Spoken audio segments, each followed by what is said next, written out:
हरे कृष्णा। भगवान को समर्पित है एकादशी का दिन। जो सच्चे मन से एकादशी के दिन तुलसी जी की पूजा करता है, तुलसी जी में दीपदान करता है, भगवान उनकी मनोकामनाएं सबसे पहले पूर्ण करते हैं।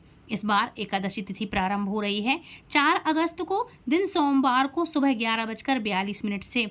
इससे पहले दशमी तिथि रहेगी और एकादशी तिथि 5 अगस्त दिन मंगलवार को दोपहर को 1:12 पर समाप्त होगी। इसके बाद से द्वादशी तिथि लग जाएगी, क्योंकि 5 अगस्त दिन मंगलवार को एकादशी और द्वादशी दोनों ही है।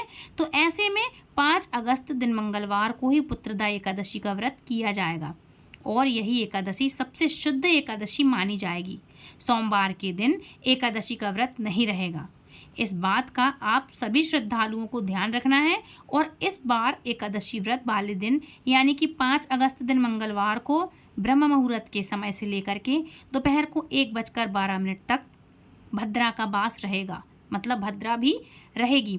लेकिन इस बार भद्रा का वास स्वर्गलोक में रहेगा और मान्यताओं के अनुसार जब भद्रा स्वर्गलोक में रहती है तो वह धरती लोक पर अशुभ नहीं मानी जाती।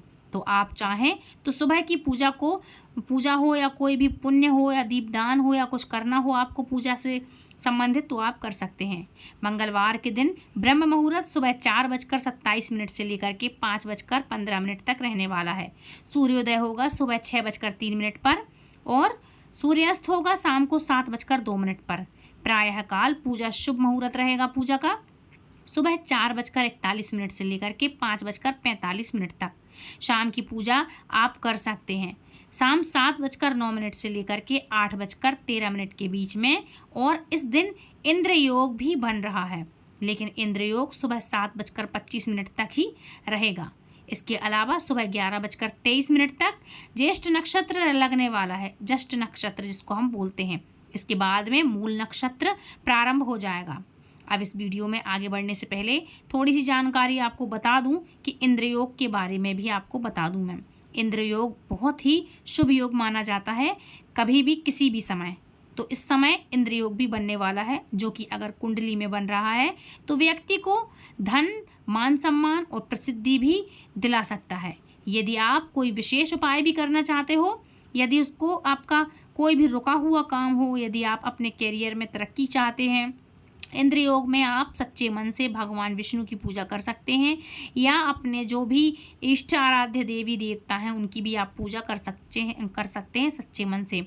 आप सच्चे मन से उनसे कामना कर सकते हैं, उनसे प्रार्थना कर सकते हैं कि मेरा ये कार्य हो जाए। आपकी मनोकामना ज़रूर से पूर्ण होगी, क्योंकि हमारे जीवन में कुंडली में ग्रह नक्षत्रों का बहुत ही बड़ा योगदान होता है, बहुत ही महत्व रखते हैं। हमारे जीवन में जो भी उतार चढ़ाव आते हैं उनके पीछे यह ग्रह नक्षत्र ही अवश्य ही होते हैं, इसलिए ये कुछ ना कुछ हमारे जीवन में घटित होता है। अब बात करते हैं द्वादशी तिथि की। तो 5 अगस्त दिन मंगलवार को दोपहर को 1:13 से द्वादशी तिथि प्रारंभ हो जाएगी और इसी के साथ प्रारंभ हो जाएगा हरिवासर का समय।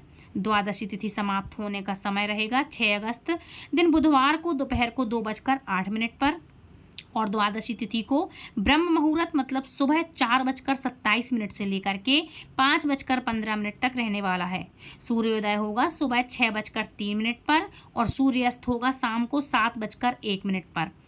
प्रातःकाल पूजा का आप ये मुहूर्त है जो आप प्रातःकाल पूजा आप कर सकते हैं सुबह 4:42 से लेकर के 5:45 के बीच में। हालांकि इसके बाद भी प्रातःकाल का पूजा का आप मुहूर्त जो भी नहीं भी है तो भी आप कर सकते हैं, लेकिन इस समय है। लेकिन जो सबसे पहले शुभ मुहूर्त माना जाता है वो यही है जो मैंने आपको बताया है, यही पूजा का शुभ मुहूर्त होता है।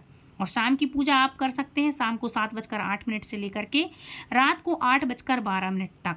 और गोधूली बेला का मुहूर्त रहेगा 7:08 से लेकर के 7:30 बजे तक। राहुकाल का समय रहेगा दोपहर को 12 बजे से लेकर के 1:30 बजे तक। और इस दिन अमृतकाल सुबह 6:14 से लेकर के 7:57 तक रहने वाला है। यदि आप सुबह पहले शुभ मुहूर्त में पूजा ना कर पाएँ तो अमृतकाल में भी आप पूजा कर सकते हैं। हरिवासर का समय रहने वाला है 5 अगस्त मंगलवार को ही, यानी कि एकादशी व्रत के दिन शाम को 6:30 बजे तक ये समाप्त हो जाएगा। आप कोशिश कीजिएगा कि हरिवासर के समय आप भजन कीर्तन या कोई भी मंत्र जाप या कुछ भी भगवान से संबंधित कार्य आप अवश्य करें। इसके बाद ही आप अपना व्रत का पारण करें, क्योंकि इस समय यदि सच्चे मन से भजन कीर्तन किया जाता है, मंत्र जाप किया जाता है, तो उसका फल अवश्य ही हमें मिलता है। 6 अगस्त दिन बुधवार को एकादशी व्रत खोलने का यानी कि व्रत का पारण का शुभ मुहूर्त रहने वाला है, सुबह को 5:45 से लेकर के 8:26 तक। ध्यान रखिएगा, व्रत का पारण आपको इसी मुहूर्त के अंदर अंदर आपको कर लेना चाहिए और आप इसी समय कर लेना। इसके बाद पारण का कोई भी शुभ मुहूर्त नहीं है, आपको प्राप्त ही नहीं होगा कोई मुहूर्त शुभ। और यह थी आज की वीडियो। आई होप आज का वीडियो आपको पसंद आया होगा। और एक बात बता दूं, यदि आप किसी और को फॉलो करते हैं तो बिल्कुल कर सकते हैं, क्योंकि ये पंचांग के अनुसार तो यही है, एकादशी इसी दिन मनाई जाएगी और सारे शुभ मुहूर्त मैंने आपको बता दिए हैं। यदि आप इनमें से कुछ भी फॉलो कर सकते हैं तो करिए, अन्यथा आप किसी और को फॉलो करते हैं तो बिल्कुल जाइए आप उस वीडियो पे, मुझे कोई दिक्कत नहीं है। लेकिन पंचांग के अनुसार ये वीडियो सिर्फ आपके लिए है। ये पसंद आए जानकारी तो दूसरों तक शेयर ज़रूर कीजिए। मिलती हूँ नेक्स्ट वीडियो में। राधे राधे, हरे कृष्णा, हरि बोल।